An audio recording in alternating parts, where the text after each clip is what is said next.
میرے نبی نے فرمایا میں جنت میں گیا، مجھے قرآن کی تلاوت سنائی دی، میں نے پوچھا یہ کون تلاوت کر رہا ہے؟ مجھے کہا گیا حارثہ بن نعمان۔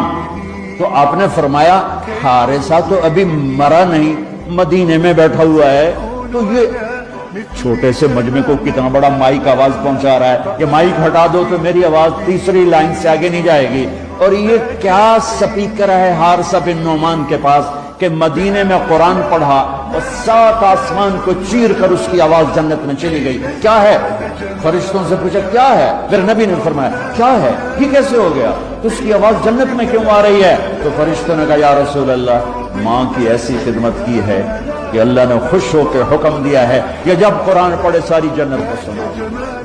شکایتوں کو دفن کر کے ہونٹ سی لیں، صبر آہ نہ کر لبوں کو سی، عشق ہے دل لگی نہیں، سینے پہ تیر کھائے جا، آگے قدم بڑھائے جا، یعنی زبان حال سے کہہ دے کہ ہاں ستائے جا، جو ستاتا ہے چپ ہو جا، جو ستاتا ہے چپ ہو جا۔ اللہ کی قسم آپ ایسی طاقت بنو گے کہ پہاڑ بھی راستہ دیں گے۔ صبر انسان کی سب سے بڑی طاقت ہے۔